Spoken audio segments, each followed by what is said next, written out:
So today I'm going to have a discussion on Indian philosophy, and I would be telling you that how people can get good marks while connecting Indian philosophy with paper one approach. Like, I can explain Indian philosophy, moksha theory with Weberian theory of salvation.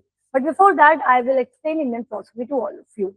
So do understand, guys, that Indian philosophy, unlike Western counterpart, is not just speculative metaphysics, okay?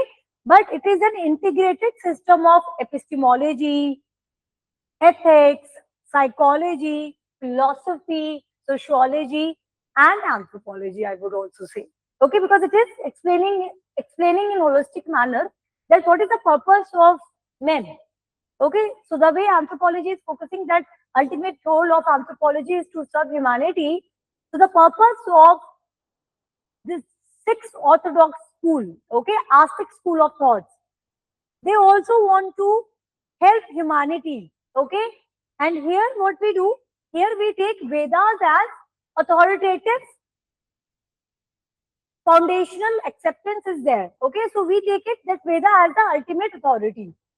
Okay, you will see that yes, there is diverge significantly, like divergence we'll see in ontology with respect to moksha and all, but you will see that Indian philosophical system is reflecting sophisticated civilizational dialogue, okay, and it has deep root in creating our societal base.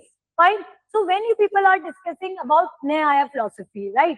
So what is Nyaya philosophy? It is based on logic and reasoning. So Nyaya philosophy is simply arguing, it is attributed by Gautama. So it is arguing that, the primary logic you need to apply while understanding social world. Okay, it develops an elaborate framework. So how you are doing perception, okay, then how you have made inferences, then how you have done comparison, and then how you have given testimonials.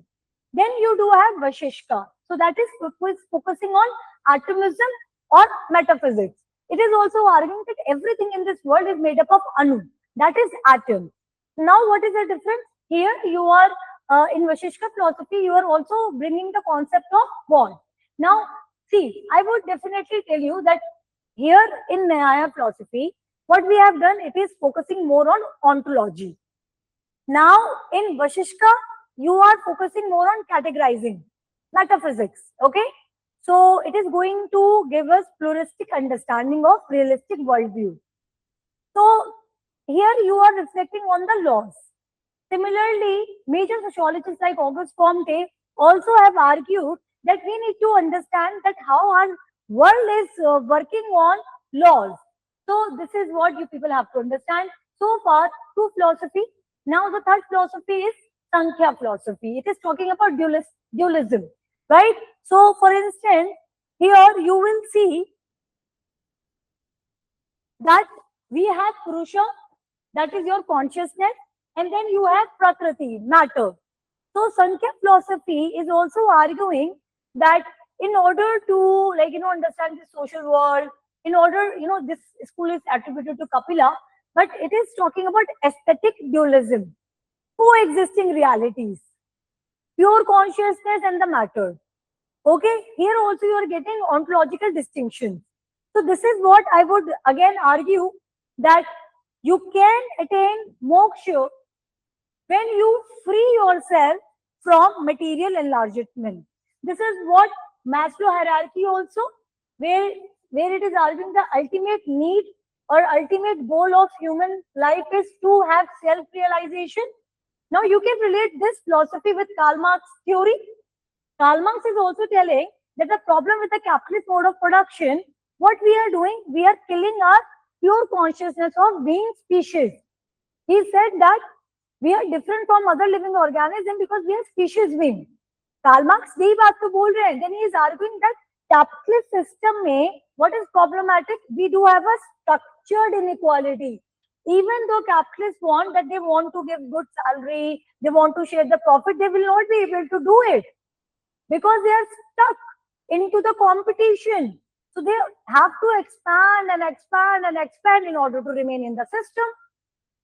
But in this process, somewhere, according to Karl Marx, we are killing what? We are killing our consciousness. So ultimately, it is talking about Prakriti, that material thing. You need to live. You need to abandon it. This is what even Max Weber is arguing.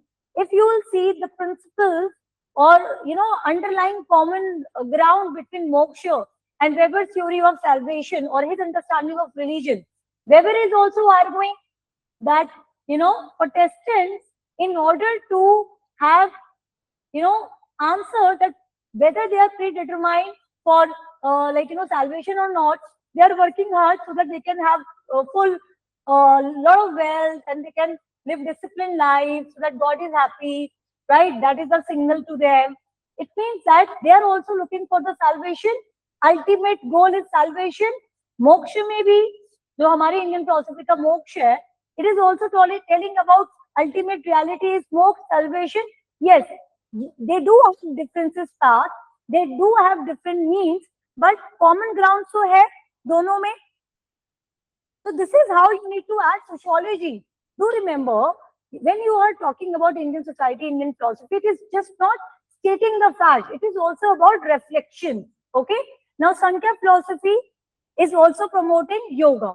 Now, in yoga, you will see it is about balancing your mind and soul. You need to balance your mind first of all. Then only you can control your body.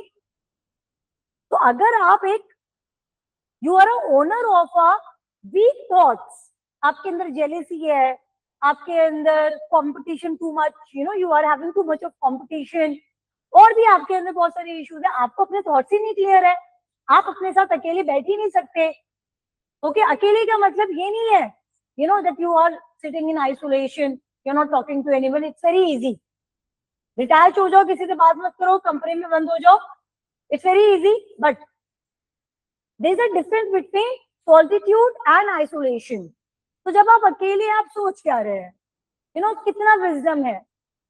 Are you promoting stability or you are having some sickness?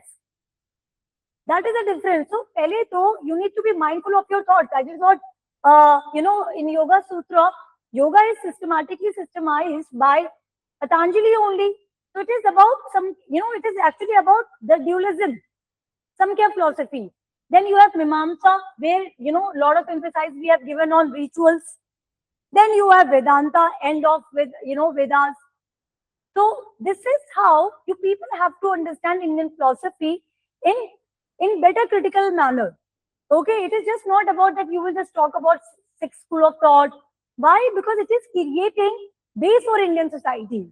Now the base for Indian society has to come from Vedas only.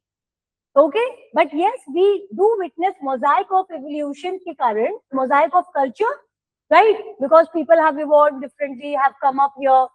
Okay, so different race people have come up in India, made their place, intermingling happened. Now we do have different culture, but the base, the core of Indian culture is coming from Indian philosophy, and this is where you can see the relevance of Indian philosophy. Okay, so in this lecture, what I have explained to all of you that how you people have to see from a unique lenses about this Indian philosophical system. Thank you.